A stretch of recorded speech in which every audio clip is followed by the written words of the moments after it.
Bonjour et bienvenue à l'émission La Parole Vivante. Cette émission où est-ce qu'on prend la Bible et on découvre qui est Dieu et quel est son plan extraordinaire qu'il a pour nous. Aujourd'hui, mon collaborateur, Marc Pilon. Salut, mon cher. Bonjour, Simon. Aujourd'hui, on parle d'un sujet qui est vraiment d'actualité et qui est très polarisant et où est-ce qu'on voit toutes sortes de voix qui se lèvent et On va parler de la masculinité toxique. En effet, c'est un sujet, je pense, qui est important parce qu'on entend beaucoup ce terme-là circuler. Oui. On en voit des exemples à la tonne. Oui. Et en même temps, on ne sait pas c'est quoi être un homme. On ne sait plus comment élever nos jeunes garçons à découvrir c'est quoi un homme, à quoi ça devrait ressembler un homme qui n'est pas toxique. Parce que c'est facile d'accuser puis de regarder ce qui est toxique, mais ce qu'on veut voir chez les prochaines générations, chez nous-mêmes, on se partageait juste avant l'émission que nous-mêmes, on est toxiques à certains endroits. Tous les pécheurs sont toxiques. Ouais. Mais des fois, j'ai négligé ma femme, puis j'étais sûr que je faisais la bonne chose, mais j'étais en train de négliger ma femme, mes enfants. Fait qu'on a toute de la toxicité en dedans de nous.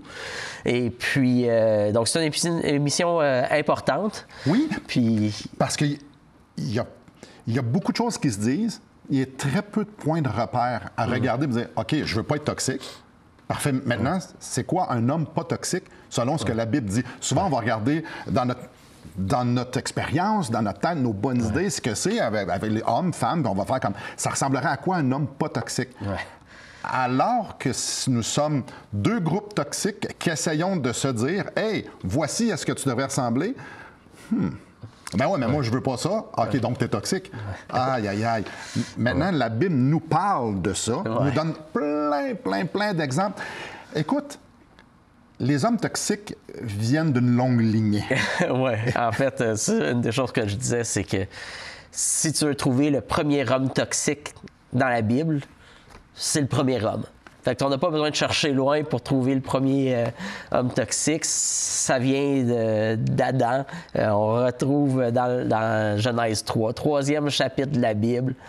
L'homme devient déjà toxique. Il commet le mal, il désobéit à Dieu.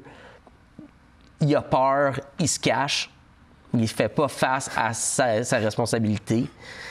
Dieu l'approche puis dit qu'est-ce qui s'est passé. Il dit hey, c'est la faute à la femme que toi t'as mis à côté de moi. Donc encore il se détache. En partant, c'est un gâchis là. Ouais. Puis moi ce que j'aime, c'est que Dieu nous montre la vérité. Et c'est ça qu'on va voir. Il y a plein d'hommes toxiques dans la Bible, dont Adam, qui aurait dû juste faire le bien, mais qui n'a pas fait le bien, puis que ça a engendré plein de mauvaises décisions, de mauvaises réactions. J'aime que Dieu nous démontre le cœur de l'homme. Il ne le cache pas. Puis souvent, on va penser, mais les héros, c'est tous des hommes forts, parfaits, puis des bons hommes. Ouais, on va voir que la plupart des hommes, ils ont une certaine toxicité. Puis en même temps, ils font des bonnes choses. Mais il y a des très bons exemples. Parlons de certains hommes toxiques. On parle d'Adam. Donc, si on regarde, mettons, le prochain après dans la Bible, ce serait quoi? Le deuxième homme dans la Bible, Caïn. Et Caïn qui décide de tuer son frère parce qu'il est jaloux de l'attention et de l'attention que Dieu y accorde à son frère. Et donc, là, il est jaloux puis il décide de commettre un meurtre. Donc, deuxième homme, toxique aussi. Moi, je veux que ça se passe comme moi je veux. Ça se passe pas comme je veux. Je tue mon frère. Rien de moins. Puis ça, c'est des exemples, disons. Caïn, c'est facile pour, disons, quand quelqu'un lit la Bible, de dire, OK, lui, c'est à cause c'est un méchant, c'est pas un bon, tu sais. Okay. Mais Adam, c'était pas si évident. Mais là, tu arrives à Noé, puis Noé, après qu'il se soit fait sauver et tout, il se saoule dans sa tente. Son fils vient profiter de lui pendant qu'il est sous. Je veux dire, ça va pas bien. Ça vole pas haut. Et pourtant, lui, il serait un des héros. C'est un des bons. Il nous est présenté comme un bon.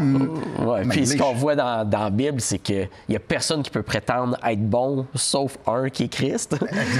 Puis, parce qu'après ça, là, tu as Abraham. Que nous, on va faire comme, non, lui, c'est le père de la foi, c'est sûr, c'est un bon. Oui, il a fait de très bonnes choses. Oui. Sauf que c'est ça, il arrive, quand il traversait, il voyageait, il avait peur pour sa propre vie. Fait que là, il disait à sa femme, quand on va arriver dans le pays, eux autres vont voir que t'es belle, puis là, si t'es ma femme, ils vont vouloir me tuer pour te prendre. Fait que fais juste dire que t'es ma sœur, comme ça, ils vont pouvoir te prendre sans me tuer.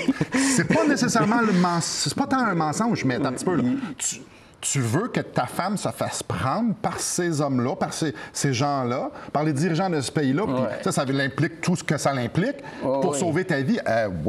Puis là, un moment donné, il se fait ramener à l'ordre par le pharaon et par Dieu, à dire hey, dans quoi tu nous as embarqués? On ne voulait pas coucher avec ta femme et tout, mais là, tu nous laissais faire. Là. Ça veut dire très toxique. Puis là, après ça, plus tard, une autre histoire similaire, il refait la même chose. Et son fils Isaac refait exactement la même chose que son père refait avec sa femme Rebecca. Wow, attends un peu, là, c'est de génération en génération. On peut parler de Jacob. Puis même quand on prend Isaac aussi, puis Rebecca, on voit que c'est toxique au niveau du favoritisme parental dans la famille. Après ça, Jacob, de la rivalité avec son frère, sa mère qui dit on va essayer de tromper ton père puis ton frère. Il y a de la toxicité là, à pu finir. Menteur. Ouais, c'est pas nouveau, puis, non. On n'avait pas sorti de Genèse encore. Non, c'est ça. Puis après ça, on a des gens comme David, exemple, éventuellement le roi David, mais on voit qu'à un moment donné, sa fille se fait violer par son demi-frère. Lui s'en lave les mains un peu. Il veut pas créer de conflit dans la famille. Mais il fait rien. Ouais, c'est ça. Ça fait en sorte que son autre fils tue celui qui a violé sa fille. Et puis là, il fait pas trop grand-chose aussi. Attends un petit peu, là. Ouais. C'est très triste de voir tout ça. Puis dans les proverbes aussi, ça va justement parler de l'homme qui est fou, comme la toxicité de ne pas vouloir apprendre de ses erreurs, de ne pas vouloir prendre les conseils. Ça parle de l'homme qui exploite, d'opprimer la veuve, d'opprimer l'orphelin, de vouloir s'enrichir sur le dos des autres. C'est toxique de bord en bord quasiment. Et si on vient au début, Dieu avait dit, l'homme quittera son père et sa mère et s'attachera à sa femme, deviendront une seule chair. Donc, voici le mariage. Si on regarde les premiers millénaires, il y en a qui ont pris plusieurs femmes et qui ont dominé leurs femmes et que la place qu'ils ont donnée aux femmes, ils les traitaient pire que les animaux. Ouais. Aïe, aïe! Pourtant, le cœur de Dieu, c'était ça. Puis tu regardes, tu fais, wow, OK, la femme, tu regardes Salomon, il y a eu 700 femmes, 300 concubines. Ouais. C'est pour ça aussi qu'on dit que de manquer la cible, le péché dans la Bible, c'est de manquer la cible. L'homme a complètement manqué la cible sur l'appel de Dieu pour sa vie. Ouais. Puis, une des conséquences de la chute, qu'on voit encore dans Genèse 3, c'est que l'homme était pour dominer la femme. Et si on regarde en arrière l'histoire de l'humanité, malheureusement, c'est ce qu'on observe. À certains niveaux, à différentes époques, mais c'est ce qu'on observe. Alors, les femmes qui font comme « Hey, on n'a jamais eu notre place » ou « C'est dur », ouais, la lecture de l'histoire, c'est qu'en très grande majorité, c'est vrai. C'est triste. Ouais. L'homme est réellement toxique. Ouf, c'est lourd, hein? Après la pause, on va regarder des bons exemples. Où est-ce que des hommes ont fait de bonnes choses, qui n'ont pas été toxiques. Restez avec nous.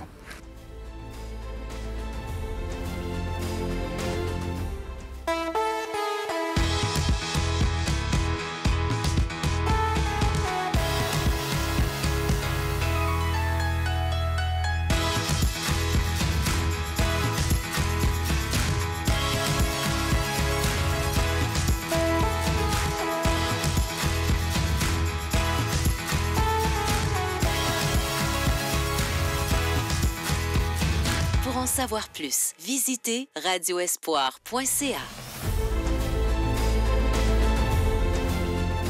Très bonjour à vous.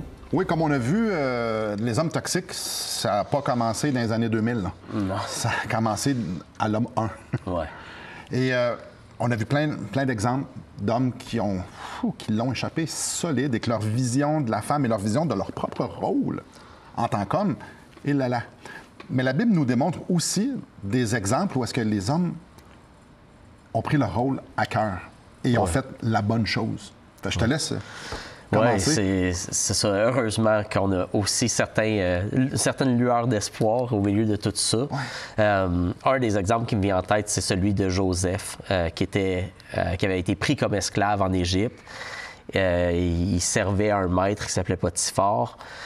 Puis Potiphar trouvait qu'il faisait un excellent travail, donc très responsable, prend ses responsabilités, etc.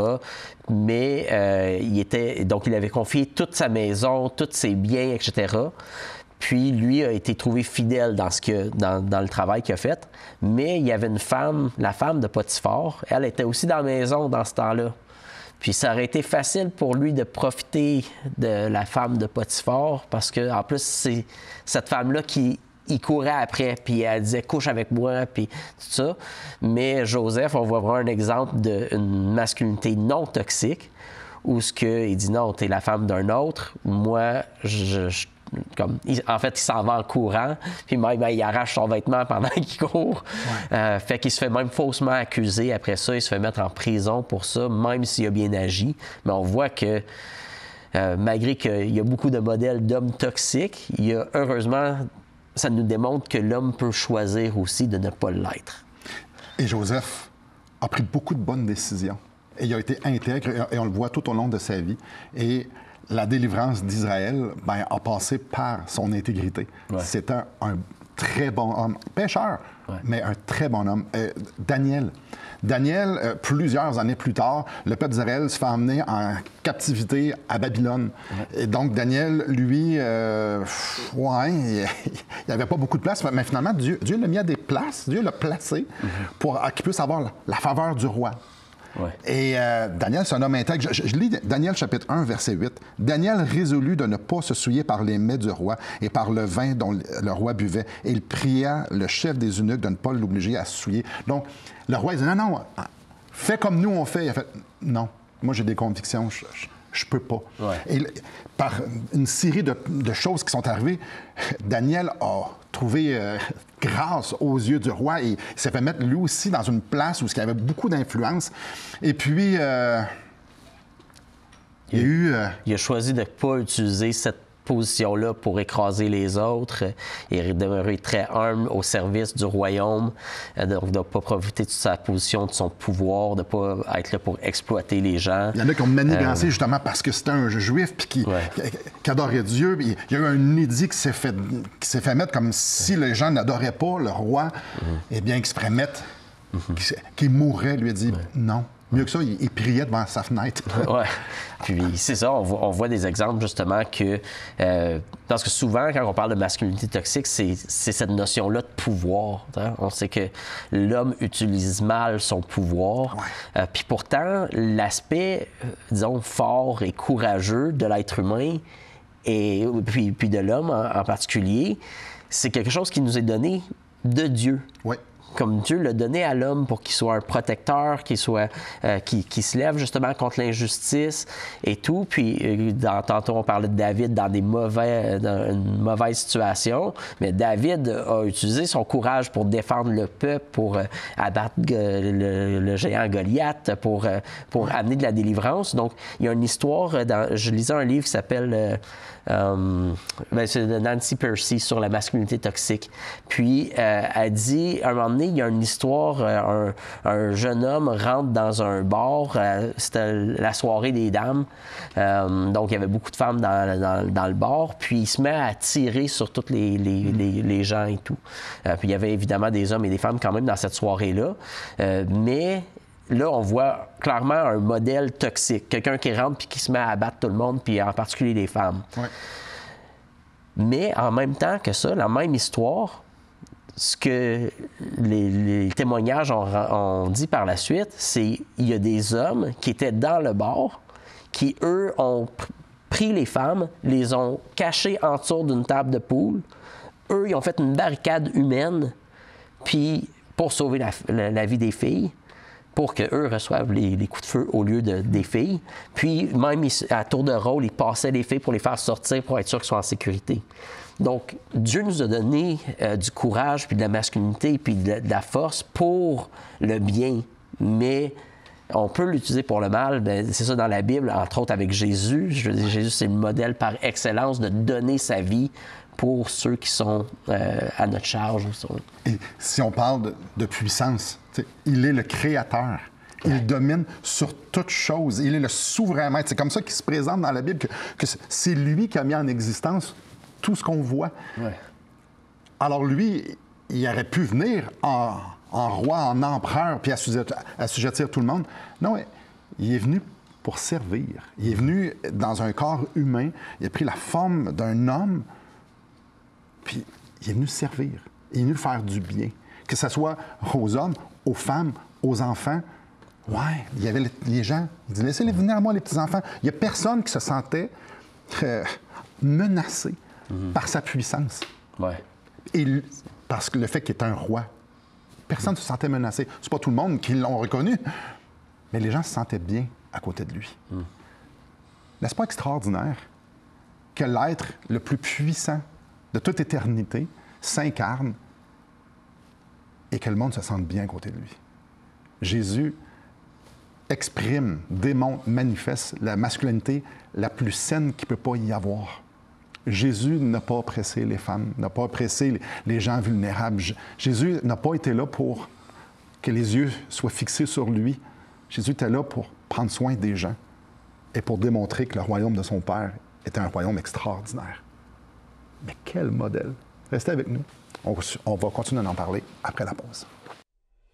Depuis maintenant 15 ans, nous avons l'immense privilège d'annoncer la bonne nouvelle de Jésus-Christ. Par la grâce de Dieu, nous avons fait plus de 500 émissions, distribué gratuitement des milliers de livres et que dire des centaines de personnes qui ont répondu par la foi à l'appel de Jésus. Aujourd'hui, nous aimerions inviter ceux qui ont reçu cette bonne nouvelle à faire équipe avec nous.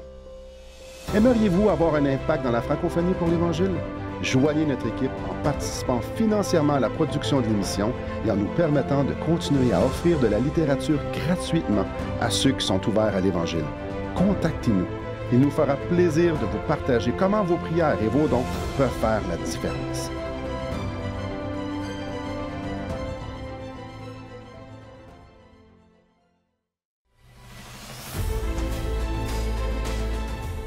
Rebonjour à vous.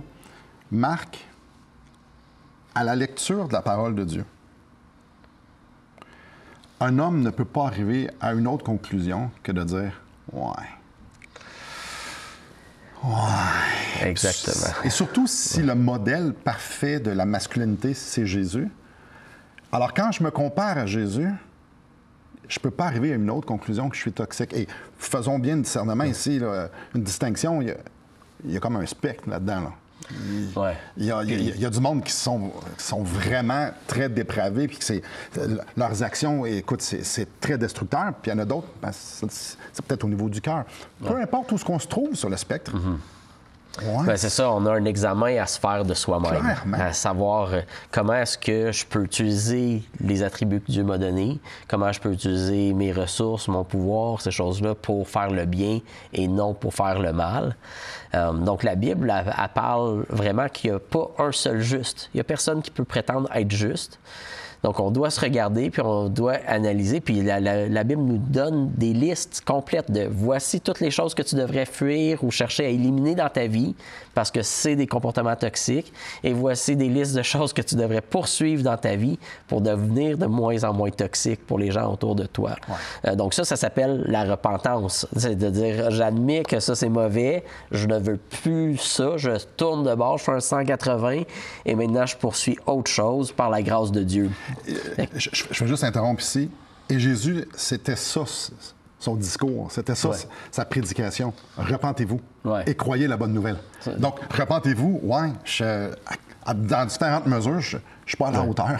Je suis pécheur. Fait que le but même de notre émission aujourd'hui, c'est pas d'écraser les hommes à dire vous êtes des pas bons, de dire oui, il y a du pas bon en dedans de nous. Mais il y a une bonne nouvelle.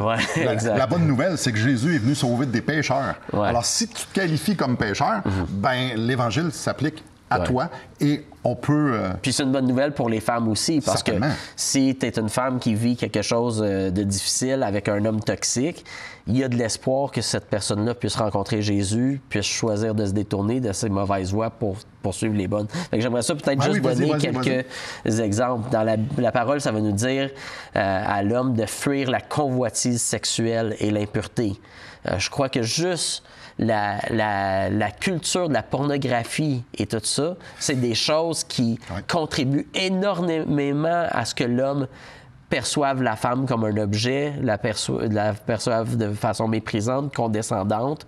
Et donc, on doit fuir l'impureté sexuelle, on doit fuir l'amour de l'argent et l'avidité, le fait de vouloir acquérir le plus de pouvoir et de richesse pour soi-même, pour se penser bon et un homme, tandis que Dieu dit, oui, tu peux acquérir des biens et de la richesse, mais cette richesse-là est pour servir ton prochain, puis oui, servir ta femme, tes enfants, etc. On devrait fuir la colère, la violence, fuir l'orgueil, l'arrogance, fuir la paresse et l'irresponsabilité. Même dans la parole, ça dit que celui qui ne veut pas travailler ne mange pas non plus. On doit se responsabiliser de est-ce que je suis un pourvoyeur pour ma famille? Est-ce que je suis un protecteur pour ma famille? Est-ce que je prends mes responsabilités? Ah oui, mais c'est à cause de... Comme Adam, c'est à cause de si j'ai eu une enfance difficile. Ouais. Non, prends responsabilité. Puis dire, aujourd'hui, ben, je peux avancer. Ouais. Ça, je ne suis pas obligé. Fuir l'idée de la victimisation. Ouais, même si tu es une vraie victime. Ouais. Il y a même un passage qui dit « Soyez des hommes ». Il dit « Sois un homme, là. » Prends responsabilité. Mets tes culottes, puis fais ta job. C'est ça qui honore Dieu. C'est quand un homme... parce qu'on a été créé pour être à l'image de Dieu. Trop souvent, on a été à l'image des hommes et on a fait de l'hommerie. Dieu nous appelle à l'image de Dieu. Puis c'est là qu'on peut voir qu'il va nous appeler à poursuivre. Donc, on fuit certaines choses, mais on poursuit autre chose. On poursuit la sainteté, d'être pur dans notre cœur, dans nos pensées, d'être pur envers notre femme ou envers les femmes, de ne pas les regarder comme des objets, d'être des gens qui ont de la douceur, qui ont de l'amour. Donc, on peut être des guerriers qui écoutent. Donc, on est appelé à avoir de la maîtrise de soi, de ne pas se laisser emporter par nos émotions puis se laisser aller à la colère. Donc, la vraie force, c'est quand on n'est pas esclave de nos pulsions puis de notre violence puis de notre arrogance, mais quand on arrive à soumettre ces choses-là pour poursuivre les choses que Dieu veut. Mais ça prend un miracle aussi dans notre cœur. Là. Et les hommes qu'on a mentionnés tantôt dans la première partie, les hommes toxiques de la Bible, on pense à Abraham, on pense à Isaac, à Jacob, on a parlé de David, on a parlé de Salomon. Ces hommes-là ont rencontré Dieu. Ouais. Et ces hommes-là, Dieu est intervenu dans leur vie. Ouais.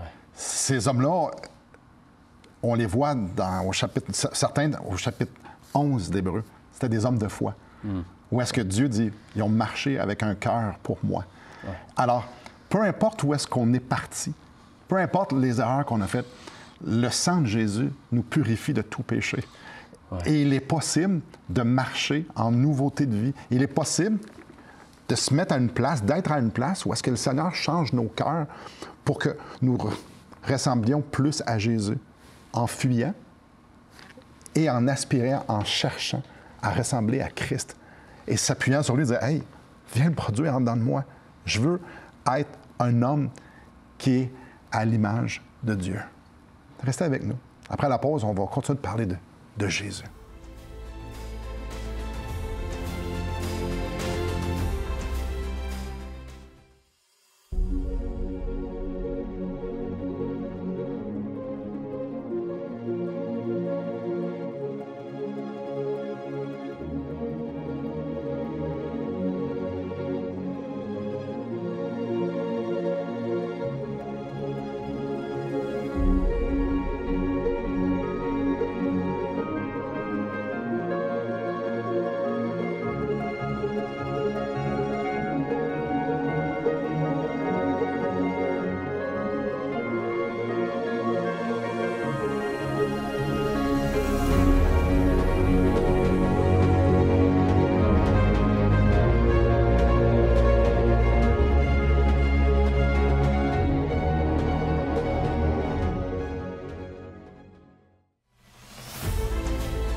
Bonjour à vous.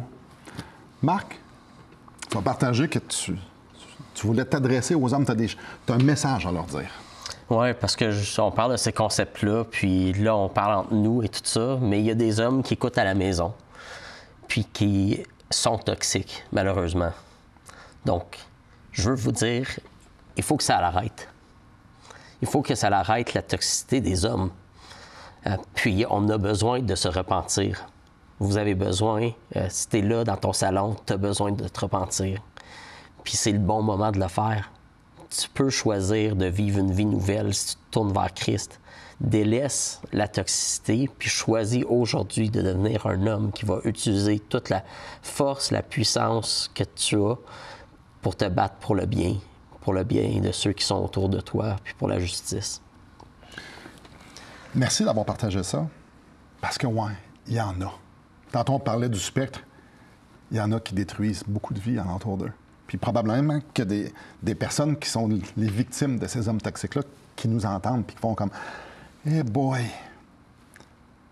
La solution, c'est l'Évangile. La seule personne qui peut faire un changement dans un homme toxique ou dans une femme toxique, c'est Christ. Parce que lorsqu'on s'appuie sur Christ pour le salut de notre âme, lorsqu'on dit « Seigneur, j'abandonne ma vie, j'abandonne... Je te veux, toi. Viens me laver de mes péchés. Je reconnais que Christ est mort. Viens, je veux que tu sois mon roi. Ah, ce qui fait le ménage. Oui, puis on a besoin d'aide pour faire que ce ménage-là se fasse. J'encourage aussi les gens qui nous écoutent à la maison de trouver une bonne église autour de chez vous pour connecter avec d'autres personnes qui vont vous encourager à aller dans la bonne direction. On a besoin les uns les autres, on a besoin d'être dans la parole de Dieu, on a besoin de vraiment faire un ménage qui est complet, puis on a besoin de modèles de bons hommes aussi qui font bien la job, parce qu'on a trop de modèles qui sont mauvais. Malheureusement, c'est d'eux autres qu'on parle le plus. Mais il y a des bons modèles. Moi, j'en connais plusieurs dans mon entourage. Puis même, je l'ai vécu, moi. Le Seigneur nous transforme.